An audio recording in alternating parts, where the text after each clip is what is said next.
हल्ली WhatsAppवरती आणि सोशल मीडियावरती एक वेब सीरीजची क्लिप खूप प्रचलित आहे.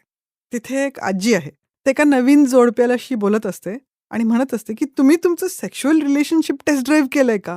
म्हणजे तुम्ही नवीन गाडी घेताना टेस्ट ड्राईव्हला जाता. पण लग्न करायच्या आधी तुम्ही टेस्ट ड्राईव्ह केली आहे का, की तुम्ही सेक्शुअली कंपॅटेबल आहात की नाही?" आणि त्यावरून सांगते, की तिचं आणि आजोबांचं जे रिलेशनशिप होतं, ते इतकी वर्ष टिकलं कारण काय त्यांच्यामध्ये सेक्शुअल कंपॅटिबिलिटी होती. ह्या गोष्टीला जेव्हा आपण उघड-उघड बोलतो, त्याच्यामध्ये 50% लोकं त्याच्यासाठी फॉर असतात आणि 50% अगेन्स्ट असतात. तर आजच्या पॉडकास्टमध्ये आपण एक्सप्लोर करूया, ह्याचे वेगवेगळे ॲस्पेक्ट्स काय-काय असू शकतात.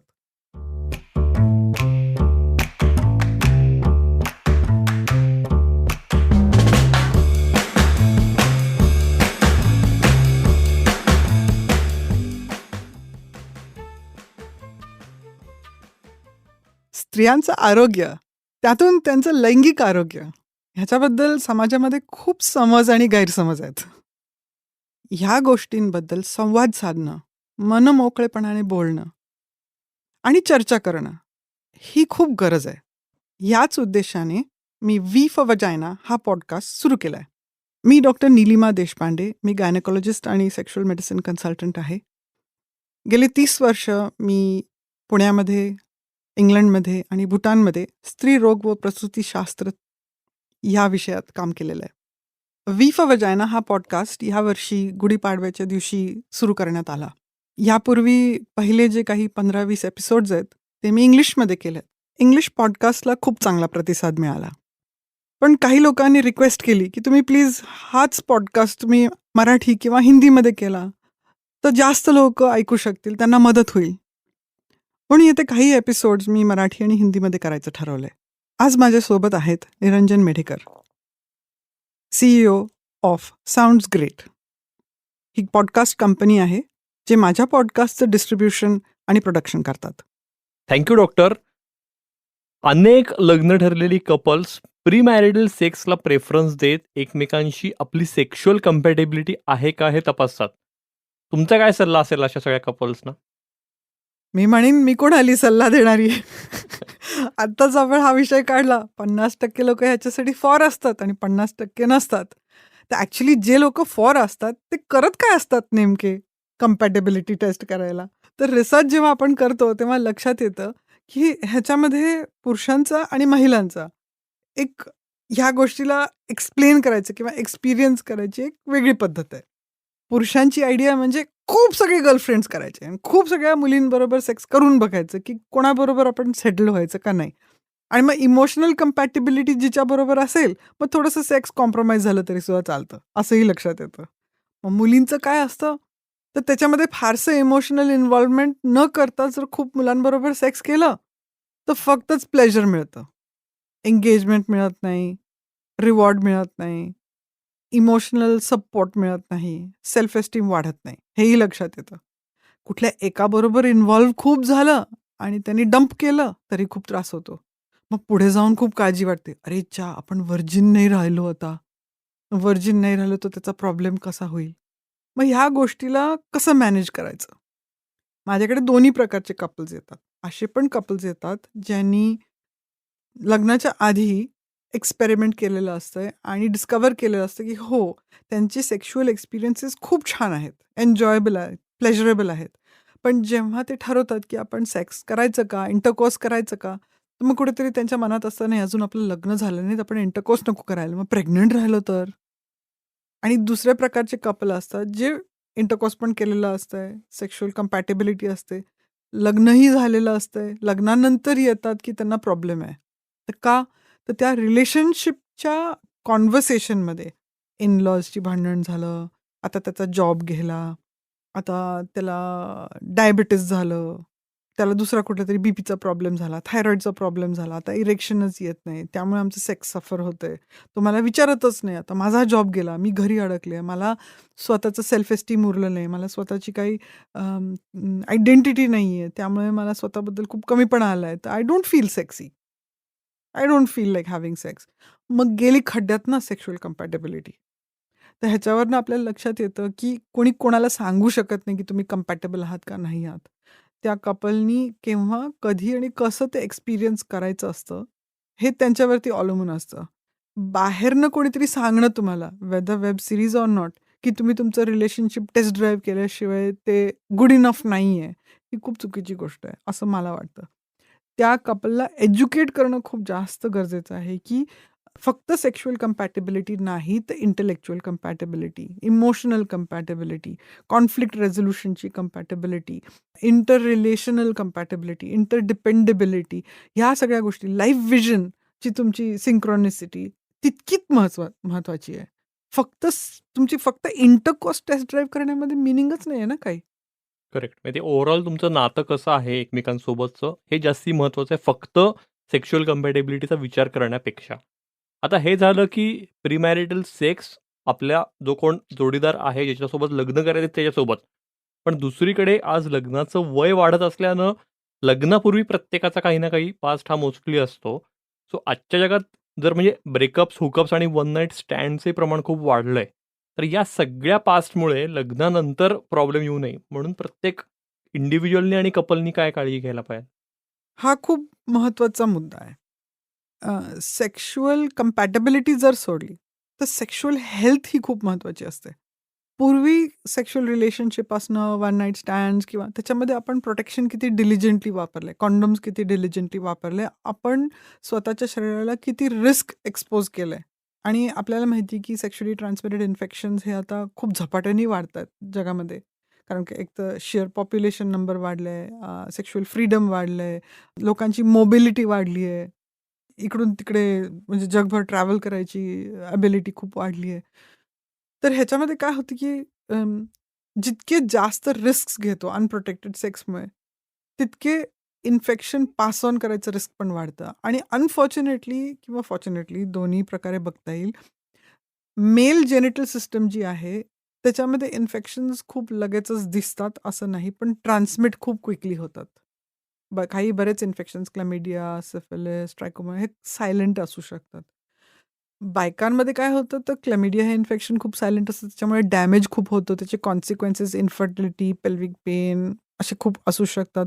त्याच्यामध्ये बायकांना जे सिम्प्टम्स असतात, म्हणजे जे अंगावरनं पांढरं जाणं, खूप दुखणं, खाज येणं, ह्या सगळ्या गोष्टी पटकन दिसतात. त्यामुळे ते ट्रीटमेंट घेतात. पुरुषांची ट्रीटमेंट इनकम्प्लीट राहते. असे काही इन्फेक्शन आहेत ज्याला काही क्युअर नाही आहे. HIV, human papilloma virus, wart virus infection, herpes simplex virus किंवा मग आपण आता हेपॅटायटिस बी, हे सगळे जे इन्फेक्शन्स आहेत, जे पुढे जाऊन क्रॉनिक डिझीजेसमध्ये आपण काउंट करतो, ह्याचं रिस्क पण वाढलेलं आहे. कारण की हे इझिली पिकअप होत नाहीत, सायलेंट असतात, त्याचे नेहमी टेस्टिंग बरोबर केलं जात नाही. तर पूर्वी जर आपली सेक्शुअल हिस्ट्री अशी असली, ज्याच्यामध्ये आपलं रिस्क टेकिंग बिहेवियर जास्त असलं आणि आपण एक्सपोज झालेलो असतो, तर आपली जबाबदारी असते स्वतःला टेस्ट करून घेणं. आणि आता इंडियासारख्या कंट्रीमध्ये सुद्धा extensive sexual infection screening testing होत असते. नसलं तर जवळचे जे डॉक्टर असतात, जे स्किन विडीचे डायग्नोसिस, स्किन विडीचे क्वालिफाईड डॉक्टर्स असतात, ते आपल्याला हेल्प करू शकतात ह्या गोष्टीमध्ये. दुसरी गोष्ट अशी पण असते की फेल्ड रिलेशनशिप्समुळे इमोशनल बॅगेज असतं. त्यामुळे आपले मे बी यंग एजमध्ये, टीनेज इयर्समध्ये जे फेल्ड रिलेशनशिप्स असतात किंवा अर्ली 20sमध्ये जे फेल्ड रिलेशनशिप्स असतात, ते आपल्याला स्वतःला प्रोटेक्ट करण्याच्या दृष्टीने काही निगेटिव्ह बिलीफ्स तयार करायला लावतात स्वतःबद्दल आणि लोकांबद्दल आणि जगाबद्दल. तर त्या बिलीफ्समुळे आपण स्वतःला होल्ड बॅक करू शकतो, रेस्ट्रेन करू शकतो किंवा फुल्ली कोणामध्ये इन्व्हॉल्व्ह होऊ देत नाही. असं होतं भीतीपोटी, की आपण स्वतःच्या सगळ्या गोष्टी कोणातरी सांगितल्या तर आपल्याला काहीतरी त्रास होईल किंवा आपलं हे रिलेशनशिप टिकणार नाही किंवा समोरचा जो व्यक्ती आहे तो आपल्याला घालून पाडून बोलेल किंवा आपल्याला कमी लेखेल. त्यामुळे ती जी व्हल्नरेबिलिटी असते इंटिमेसीसाठी, जी गरजेची असते, की आपण कोणाला तरी खूप पूर्णपणे ओळखतो आणि त्यामुळे आपण त्याच्याबरोबर मोकळेपणाने जगू शकतो, वागू शकतो. आपण ऑथेंटिक स्वतःसाठी तिथे स्वतःला प्रेझेंट करू शकतो. ही गोष्ट मग घडत नाही. मग आपण एक आर्टिफिशियल म्हणजे एक मुखवटा घालून कुठल्या तरी रिलेशनशिपमध्ये एंटर करतो. ती एक महत्वाची गोष्ट असते. आणि लास्ट म्हणजे रिलेशनल ज्या गोष्टी असतात. जेव्हा आपण कुठली कॅज्युअल रिलेशनशिप्समध्ये असतो, आपण त्याच्यामध्ये इन्व्हेस्टेड नसतो. म्हणजे ते रिलेशनशिप लाँग टर्म टिकवण्याच्या दृष्टीने आपण त्याच्याकडे 360 डिग्री व्ह्यू घेतलेला नसतो.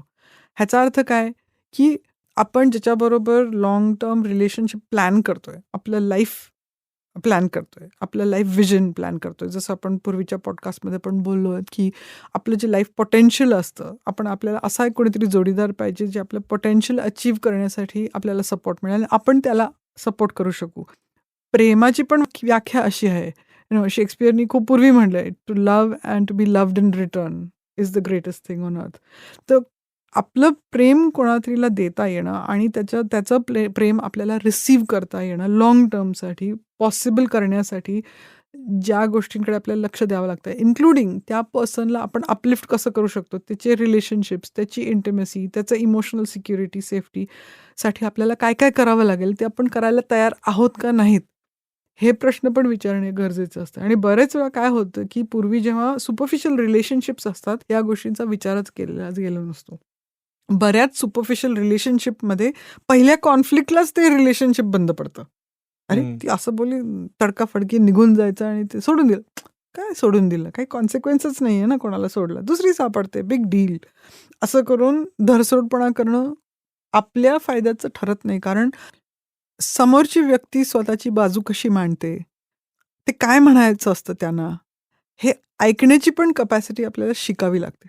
ही शिकूनच येते. ही कॉन्फ्लिक्टमध्ये एंटर करूनच शिकायला मिळते, की कॉन्फ्लिक्ट हे सर्व्हायव्हलसाठी थ्रेट नाही. म्हणजे कॉन्फ्लिक्टला घाबरून रिलेशनशिपला रिजेक्ट करणं बरोबर नाहीये. उलट कॉन्फ्लिक्टला कसं हँडल करायचं, आपल्या सेन्सेसला, समोरच्या पर्सनच्या सेन्सेसला काल्म डाऊन कसं करायचं, सगळे रिलेशनशिप्स कसे जपायचे, प्लस स्वतःला कसं जपायचं ह्या रिलेशनशिपमध्ये, हे आपल्याला स्वतःच्या व्हल्नरेबिलिटी मध्ये स्वतःला एक्सपोज करण्यामध्ये, स्वतःला सेफ फील करण्यामध्ये, आपल्या जोडीदाराला सेफ फील करण्यामध्ये ह्या सगळ्या एक्सरसाइजमधनं येतं. आणि ते वन नाईट स्टँड किंवा कॅज्युअल रिलेशनशिप्समध्ये येत नाही. ते ह्याची जी तयारी असते ह्याच्यासाठी पण थोडासा अभ्यास करावा लागतो. भलेही तो अभ्यास रिलेशनशिपमध्ये पण होऊ शकतो, पण ॲटलीस्ट समोरच्या आपल्या जोडीदाराची तयारी आहे या सगळ्या गोष्टींना अभ्यास करायची आणि पुढे जायची, हे लक्षात घेणं पण महत्त्वाचं असतं. म्हणून आपण 3 गोष्टींचा आता उल्लेख केला. First is infection screening because of previous relationships. Second relationships जे 360 म्हणजे आपला गोल काय आहे त्या रिलेशनशिपचा. आणि थर्ड इज अंडरस्टँडिंग की कॉन्फ्लिक्ट मॅनेजमेंट हा एक लाँग टर्म रिलेशनशिपचा एक भाग असतो, जो आपल्याला शिकावा लागतो आणि तो बहुतेकदा त्या रिलेशनशिपमध्ये राहूनच शिकता येतो. त्यातूनही मी म्हणेन की कुठल्याही लाँग टर्म रिलेशनशिपमध्ये कोणी कपल्स असतील आणि तिथे त्यांच्या सेफ्टीला थ्रेट असेल, डोमेस्टिक व्हायलन्समुळे, इमोशनल व्हायलन्समुळे, मॅनिप्युलेशनमुळे, तर ती गोष्ट कधीही ॲक्सेप्टेबल नसते. त्याच्यासाठी आपल्या सोसायटीमध्ये सुद्धा सगळीकडे प्रोटेक्शन सेल्स आहेत, जिथे आपण हेल्प मागू शकतो. तर आपली सेफ्टी कॉम्प्रोमाइज करून कुठलंही रिलेशनशिप खूप वेळासाठी टिकवणं, ही पण काय खूप हुशारीची गोष्ट असते असं मी म्हणत नाही. मॅडम, मागच्या प्रश्नाच्या उत्तरामध्ये तुम्ही सेक्शुअल कंपॅटेबिलिटी संदर्भातली मिथ सांगितली. पण दुसरीकडे लग्नाची अनुरूपता बघताना छंद, आवडीनिवडींचा विचार, करिअर, फायनान्शियल बॅकग्राऊंड या सगळ्या गोष्टी चेक केल्या जातात. पण सेक्शुअल कंपॅटिबिलिटीचा काहीच विचार केला जात नाही. असंही दिसतं का? अगदी. आणि कपल्स जेव्हा एकमेकांना भेटतात, तेव्हा सेक्सबद्दलची प्रश्नोत्तरं राहून जातात, एस्पेशली अरेंज्ड मॅरेजमध्ये.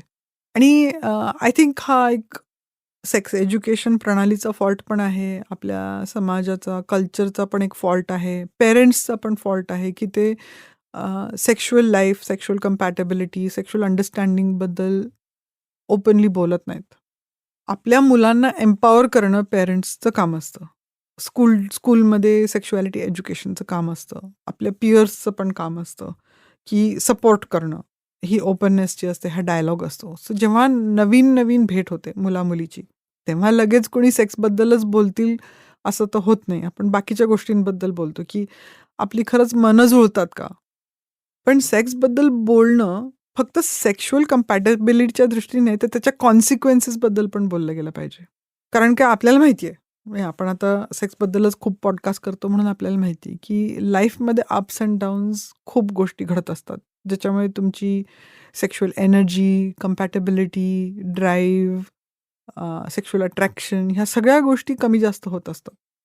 तर काही वेळेला काय होतं, की कंपॅटेबिलिटीच्या नावाखाली फक्त इंटरकोर्स ह्याचं डिस्कशन होतं, की तुम्ही किती छान इंटरकोर्स करता आणि किती वेळ इंटरकोर्स करतो आणि त्याचं ड्युरेशन किती आहे आणि मे बी तुमच्या जेनिटल्सचा आकार कसा आहे आणि तो किती मोठा आहे. That is only one tiny part. Of a good sexual relationship. Sexual डिस्कशनमध्ये हे पण आलं पाहिजे की मला अराउज करण्यासाठी मी काय काय कर किंवा मी काय काय करतो.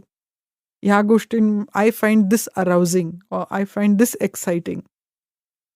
मग मला हे करायला आवडत पण दुसऱ्यांनी हे केलेलं मला आवडत नाही किंवा पटत नाही किंवा हे माझ्या मनाला पटत नाही.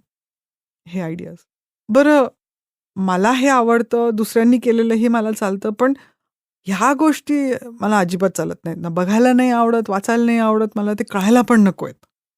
हे जे मी डिस्क्राईब केलं हा एक एक्सरसाइज आहे जो माझ्याकडे येणाऱ्या कपल्स बरोबर मी करते. याला सर्कल्सचा एक्सरसाइज म्हणते. आपली ॲक्सेप्टेबिलिटी, आपली सेक्शुअल जी व्होकॅब्युलरी असते, आपली जी प्रेफरन्सेस असतात, चॉईसेस असतात, ते कसे एक्सप्लोर करायचे दोघांमध्ये, की आपल्याला काय चालतं किंवा नाही चालतं. गोल हा नाहीये की दोघांना एकसारखं सगळं आवडलं पाहिजे. गोल हा आहे की आपल्या आवडी-निवडींबद्दल बोलता आलं पाहिजे आणि रिस्पेक्ट आला पाहिजे, की सपोज हिला for example multiple sexual partners किंवा XYZ फॅन्टसीबद्दल तिला ऐकायला नाही आवडत किंवा तिला एक्सपिरियन्स करायला आवडत नाही, तर मी त्याच्याबद्दल बोलायला किंवा चर्चा करायला इन्सिस्ट नाही करायला पाहिजे. कारण की त्याच्यामध्ये क्युरिओसिटी किंवा एक्साइटमेंट जनरेट होत नाहीये. उलट त्याच्याबद्दल घृणा किंवा नकारात्मक विचार तयार होत आहेत आणि ते आपल्या सेक्स लाईफला इन्हिबिट करतायत किंवा कमी कमी करतायत. मग पुढची गोष्ट अशी होती की बाबा खरंच इंटरकोर्स करून पाहिलं आणि ते सक्सेसफुल असलं, तर त्याचं लाँग टर्म प्रिडिक्टेबिलिटी काय असते? एक थेरपिस्ट आणि गायनेकॉलॉजिस्ट म्हणून मी म्हणेन काहीच नाही. कारण की एक सेक्शुअल एन्काउंटर तुम्हाला काहीच शिकवत नाही. फक्त तुमचे मेकॅनिकली तुम्ही एकमेकांना फिट होता एवढंच कळतं. तुमची इमोशनल इंटिमेसी किती आहे? तुमची सेन्शुअल इंटिमेसी किती आहे? तुम्ही एकमेकांना किती ओळखता? तुम्ही एकमेकांना किती रीड करू शकता? रीड नाही करू शकलात तर किती ओपनली आणि इझिली एकमेकांना सांगू शकता, की मला हे नाही आवडलं बाबा, हे असं कर किंवा तसं कर. ह्या गोष्टी प्रिडिक्ट नाही करता येत. पण मग आपल्या पार्टनरचं आपल्या शरीराकडे बघायची ॲटिट्यूड काय आहे? म्हणजे आज मी खूप सुंदर आहे. आज माझ्या कमरेचं साईज 18 इंच आहे. उद्या मी प्रेग्नंट होईल तर तो 42 इंच होणार आहे. आणि प्रेग्नन्सी डिलिव्हरी झाल्यानंतर तो 36 वरती अडकणार आहे. मग काय आहे?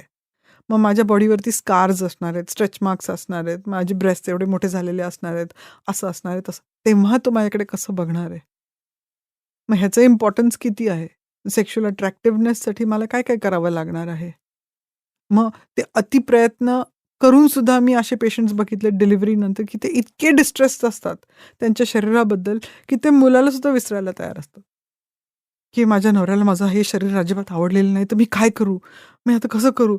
तर आत्ता त्याची गरजच नाही ना. आता मूल महत्त्वाचं आहे. असं नाहीये की सेक्शुअल रिलेशनशिप तुम्ही बाजूला ठेवायला पाहिजे. पण त्याची जी अँक्झायटी लेव्हल असते किंवा स्ट्रेस लेव्हल असते ते डिस्प्रपोर्शनेट असतं. कारण की अगदी लग्नाच्या आधीपासनं त्या मुलीला फक्त हेच सांगितलेलं असतं की तुझं शरीर असं असतं तेव्हाच ते लाइकेबल असतं. तर ही जी कंपॅटेबिलिटी आहे ही नॉन एक्झिस्टंट झाली ना मग. विचारांची, अ, कोणाला सपोर्ट करायची, त्याला अपलिफ्ट करायची, त्याला स्वतःबद्दल चांगलं वाटेल असं वागायची. तर मग ह्या गोष्टी पण कंपॅटेबिलिटीमध्ये येतात. हे जेव्हा लोकं फक्त इंटरकोर्सवरती फोकस करतात, तेव्हा या बाकीच्या सगळ्या गोष्टी विसरल्या जातात. त्यामुळे प्रॉब्लेम येतो. राइट. सो म्हणजे प्री-मॅरिटल काउन्सिलिंगमध्ये सेक्शुअल कंपॅटिबिलिटी बरोबरच इमोशनल कंपॅटिबिलिटी, इंटेलेक्चुअल कंपॅटिबिलिटी या सगळ्याचा विचार होणं आवश्यक ठरतं मग. येस, आणि त्याला वेळ द्यावा लागतो. म्हणजे असं मी म्हणत नाही, कारण की आपल्या सोसायटीमध्ये आपण खूप वेळा बघतो, की अगदी कधीही न भेटलेले लग्नाच्या दिवशी भेटतात आणि त्यांचं लग्न लग्न सक्सेसफुल होतं, कारण की त्यांनी डिसाईड केलेलं असतं, की ते लग्न सक्सेसफुल करणार असतात. असेही कपल्स भेटतात. असेही कपल्स भेटतात जे 3-3, 4-4 वर्ष एकमेकांना ओळखत असतात. ते इंटिमेटही झालेले असतात. पण मग लग्न झालं, की लगेच त्यांची भांडणं, एकमेकांचा तिरस्कार हे सगळं सुरू होत 1-2 वर्षात त्यांचा डिव्होर्स होतो. असेही कपल्स भेटतात. जनरली कुठल्याही रिलेशनशिपची लॉन्जेव्हिटी असते. ती किती काळ ती टिकणार आहे, ती कपल्सच्या रिस्पेक्ट, ट्रस्ट आणि ते किती एकमेकांमध्ये इन्व्हेस्ट करायला तयार असतात ह्याच्यावरती डिटर्मिन्ड असते. नॉट जस्ट की ते इंटरकोर्स चांगलं करतात का नाही. डॉक्टर, आपल्याकडे अजूनही व्हर्जिनिटी लॉस करायचं ऑफिशियल परमिट म्हणून लग्नाकडे पाहिलं जातं. त्यामुळे बऱ्याचदा आपल्या सेक्शुअल नीड्स काय आहेत हे त्या व्यक्तीलाही लग्न होईपर्यंत माहिती नसतं. अशा वेळी पण प्रीमॅरिटल काउन्सिलिंगद्वारे त्या माणसाला त्याच्या इच्छा, आकांक्षा किंवा लिबिडो जाणून घेता येऊ शकतो? आपण पूर्वी या गोष्टीबद्दल एकदा बोललेलो आहोत, की लिबिडो आणि डिझायर ह्या गोष्टींकडे एक निराळ्या पद्धतीने बघायची गरज आहे. कारण की लिबिडो हा गोष्ट आपल्या हॉर्मोन्सशी खूप निगडीत असतो. ओव्हरऑल वेलबिंगवरती पण डिपेंडंट असतो आणि ज्या रिलेशनशिपमध्ये आपण किती सेफ फील करतो, स्वतःला एक्सप्रेस करायला, स्वतःची बॉडी एक्सपिरियन्स करायला त्याच्यावरती डिपेंडंट असतं. डिझायर ही गोष्ट कंपॅटेबिलिटी, कनेक्शन, एंगेजमेंट आणि रिवॉर्डसाठी खूप असते. तर लिबिडो आणि डिझायरमध्ये तफावत पण होते. आपण मेनोपॉजच्या बद्दल कसं बोललोय, की लिबिडो डाऊन होतं कारण की जनरल हॉर्मोन लेव्हल्स ड्रॉप होतात. मग डिझायर असू शकते तरीसुद्धा इंटिमेसी, क्लोजनेस एटसेट्राची. आता जेव्हा आपण व्हर्जिनिटीबद्दल बोलतो, तर माझ्याकडे आता खूप पेशंट्स येतात, की हायमेनोप्लास्टी करून द्या, आमचं एक रिलेशनशिप झालेलं आहे, आता लग्न करायचंय, पण लग्न दुसऱ्या कोणातरी बरोबर आहे. मग त्याला कळेल की मी सेक्स केलंय, तर ते फाटायला पाहिजे आणि ब्लीडिंग व्हायला पाहिजे, तरच त्याला वाटेल की मी पूर्वी कधी सेक्स केला नाहीये. तर फर्स्ट क्वेश्चन म्हणजे सेक्स करायला खरं म्हणजे मॅरेजचं लायसन्स लागत नाही. आपण जर मॅरेज ह्या कॉन्सेप्टची हिस्ट्री बघितली, तर ती बायकांच्या आणि मुलांच्या प्रोटेक्शनसाठी डिझाइन केली होती सोसायटीमध्ये. सेक्स झाल्यानंतर मुलं जन्माला येतात, मग त्यांना बघायला ती आई किंवा ती जी स्त्री असते तिचं आयुष्य, वेळ खूप देते मुलं वाढवायला. तिचं स्वतःचं करिअर, तिचं लाईफचे ॲस्पिरेशन्स, गोल्स ती साईडला ठेवते मुलं वाढवायला. तर तिला फायनान्शियल, इमोशनल, फिजिकल प्रोटेक्शन मिळावं आणि तिच्या मुलांनासुद्धा वाढायला, म्हणजे ते सोसायटीसाठी एक उत्तम इंडिव्हिज्युअल होतील जे कॉन्ट्रिब्यूट करू शकतील लाँग टर्म. तिच्याच तेवढ्याकरता मॅरेज ॲक्चुअली डिझाइन केलं होतं एक कॉन्ट्रॅक्ट म्हणून. मॅरेज हे एक कॉन्ट्रॅक्ट आहे. मॅरेजला लायसन्स म्हणून म्हणजे व्हर्जिनिटी लूज करायचं लायसन्स म्हणून हे आपल्या सोसायटीचं सेक्सच्या तर्फे बघायचं जे गिल्ट रिडन हॅबिट आहे त्याच्यामुळे झालेलं आहे. की जे लोकं सेक्स करतात किंवा लस्टफुल सेक्स करतात किंवा ज्यांना सेक्स खूप आवडतं ते म्हणजे घाणेरडे असतात किंवा चांगले नसतात. तिला फार सेक्स आवडतो, ती काय चांगली मुलगी नव्हे ती. असे जे जजमेंट असते त्याच्यामुळे मॅरेज हे सेक्ससाठी लायसन्स होऊन बसले किंवा व्हर्जिनिटी लॉसचं लायसन्स होऊन बसलंय. तसं खरं गरज नसते. दुसरी गोष्ट अशी पण असते की कोणाला फूल नाही करता येत. कधीतरी कोणाला तरीला केव्हा तरी फूल करता येतं, पण सगळ्यांना सारखं फूल नाही करता येत. ही एक इंग्लिशमध्ये खूप फेमस कोट आहे. तर सेक्सबद्दल पण असं असतंय. सगळ्यात पहिल्यांदी सेक्स एक्सपिरियन्स करणारी मुलगी, तिचे जे हावभाव असतात, तिची जी वागणूक असते, ती डेफिनेटली वेगळी असते. तुम्ही एकदा जरी आधी सेक्स एक्सपिरियन्स केलेलं असलं, इंटरकोर्स एक्सपिरियन्स केलेलं असतं, प्लेजर घेतलेलं असलं, तर तुमची फिजिकल, सायकॉलॉजिकल आणि सेन्शुअल रिॲक्शन वेगळी असते. जो अनुभवी पुरुष असतो, म्हणजे ज्यांनी खूप रिलेशनशिप्स एक्सपिरियन्स केलेले असतात, विथ व्हर्जिन्स ऑर विदाऊट व्हर्जिन्स, तो हे ओळखू शकतो. तुम्ही सेक्स केल्यामुळे तुमच्या वजायनामधनं ब्लीडिंग झालं का नाही, ह्याच्यावरनं तुम्ही व्हर्जिन ठरता का नाही आणि त्याच्यावरती विश्वास ठेवायचा का नाही, हे ऑटोमॅटिकली त्या पर्सनला कळून जातं. तुम्ही कधीतरी कोणातरीला फूल कराल, पण सारखं नाही फूल करू शकत. त्यामुळे कुठल्याही रिलेशनशिपची सुरुवात असते, ती ट्रस्टनी होणं खूप महत्त्वाची असते. ती ओपननेस आणि ऑनेस्टीनी होणं महत्त्वाची असते. तर स्वतःला ब्लेम, शेम आणि गिल्टखाली दाबून खोटं बोलणं, हे तर बरोबर नाहीच आहे. पण ते करायलाही लावू नये, स्वतःलाही नाही, दुसऱ्यालाही नाही. त्या रिलेशनशिपमध्ये एंटर करताना जितके तुम्ही ओपन आणि ऑनेस्ट असाल, तितके तुमची जी लाँग टर्म रिलेशनशिप आहे ती फ्रुटफुल असेल, ती सपोर्टिव्ह असेल, ती काइंड आणि कंपॅशनेट आणि रिस्पेक्टफुल असेल. कारण काय कुठल्याही पर्सनसाठी क्विकली रिस्पेक्ट लूज करणं म्हणजे ट्रस्ट लूज करणं हा एक मार्ग आहे. तुम्ही कोणाला ट्रस्ट नाही करू शकत, मग तुम्ही त्याला रिस्पेक्टही देत नाही. कारण ट्रस्ट ही खूप महत्त्वाची गोष्ट असते. मग व्हर्जिनिटी लूज करायची त्याच्यासाठी इंटरकोर्समध्ये आपण जर भाग घेतला कोणाबरोबर आणि सेक्शुअल कंपॅटेबिलिटी आहे का नाही एक्सपेरिमेंट केलं आणि मग त्यांचं लग्न झालं, तर मग त्या कपलनी एकमेकांना जज न करता ही गोष्ट आपण बरोबर केली, आपण सपोर्ट कसं केलं एकमेकांना आणि ह्या गोष्टीचं सगळ्यांना उलट सांगायलाच पाहिजे का, सगळ्यांना कळलंच पाहिजे का की लग्नाच्या आधी आपण सेक्स केलंय, ह्याची काही गरज नसते. त्या कपलनी एकमेकांशी डिसाईड करायचं असतं की ह्या गोष्टीचं कसं कम्युनिकेशन करायचं. त्यामुळे तुझी बायको तू लग्न केलं तेव्हा व्हर्जिन होती का रे? असं विचारायचं आणि त्या प्रश्नाला उत्तर द्यायची वेळच येऊ नये कुठल्या कपलला. ह्या गोष्टीला आपण कपल सेल्फ एस्टीम म्हणतो. आपण मगाशी कधीतरी बोलत होतो या गोष्टीबद्दल, की कपल सेल्फ एस्टीम म्हणजे काय? की दोघांचं गणित इतकं छान जुळलेलं आहे इमोशनली, सायकॉलॉजिकली आणि physically. May be sexually or not sexually. नेहमीच जमलेलं असतं असं नाही. पण इंटेलेक्च्युअली, सायकॉलॉजिकली जेव्हा जमलेलं असतं तेव्हा त्याच्यामध्ये लोकं फूट नाही पाडू शकत. बाहेर फॉर एक्झाम्पल रिसेंटली एक कपल आलं होतं. ते इन्फर्टिलिटीच्या ट्रीटमेंटसाठी आलं होतं. खूप प्रेम आहे दोघांमध्ये, खूप रिस्पेक्ट आहे, ट्रस्ट आहे. काही कारणांमुळे त्यांच्यामध्ये बेबी होत नव्हतं म्हणून ते ट्रीटमेंटसाठी आले होते. पण आता लग्नाला 2-3 वर्ष झालीत म्हणून डिवचणारे लोकं काही कमी भेटतात का? कुठलाही लग्न सोहळा, कुठलाही समारंभ झाला की कोण ना कोणतरी खवचटपणे विचारणारं असतात. "काय विचार केला का आता? मुलं-बिलं होणार आहेत की नाही तुम्हाला? आमचा पाळणा हलणार" असं मराठीत जरा जास्तच कुचकावं असं वाटतं. पण असे विचारणारे काही कमी लोकं भेटत नाहीत. ना मुलीला किंवा मुलाला. आता ते दोघे कसे रिस्पॉन्ड करतात त्याच्यावरती अवलंबून असतं की लोकं किती अजून डिवचतील. तर हे जे कपल सेल्फ एस्टीम दोघं जेव्हा एकसारखं उत्तर देतात तेव्हा त्यांचं सेल्फ एस्टीम, कपल बॉन्डिंग कायम राहतं. तर जेव्हा आपण व्हर्जिनिटीचं डिस्कशन करतो त्याच्यामध्ये ह्या 2 गोष्टी खूप महत्त्वाच्या आहेत. नंबर 1 कुठल्या कॉन्टेक्स्टमध्ये ती व्हर्जिनिटी लूज केलेली असते. नॉट की you are gonna get married so you might as well lose your virginity. किंवा अरे माझं दुसऱ्या कोणाबरोबर रिलेशनशिप होतं म्हणून आता मला हायमेनोप्लास्टी करायची गरज आहे म्हणजे मी व्हर्जिन अपियर होईन की त्याला कळणार नाही की मी दुसऱ्या कोणाबरोबर सेक्स केलाय. हे न समजता आपली कपल कम्पॅटेबिलिटी किती आहे, आपली कपल स्ट्रेंथ कशी आहे, त्याला आपण कसं कायम ठेवू शकू. Virgin or no virgin makes no difference. Yes. Sexual compatibility हा खूप वास्ट टॉपिक आहे. जे तुम्ही एक्सप्लेन केलं सगळं त्याच्यावरनं कळलं. खूप नवीन इन्साइट्स आणि माहिती तुम्ही या एपिसोडमधनं दिली. सो आपल्या श्रोत्यांपैकी कोणाला डॉक्टरांना अप्रोच होत असेल तर त्यांचा व्हॉट्सॲप नंबर या एपिसोडच्या डिस्क्रिप्शनमध्ये देतोय आपण. तर तुम्ही नक्की त्यांना कॉन्टॅक्ट करू शकता आणि त्यांच्याशी अपॉइंटमेंट त्यांची घेऊ शकता. भेटूया पुढच्या एपिसोडमध्ये अशाच आणखी एखाद्या इंटरेस्टिंग, महत्त्वाच्या आणि इन्साइटफुल विषयावर गप्पा मारण्यासाठी.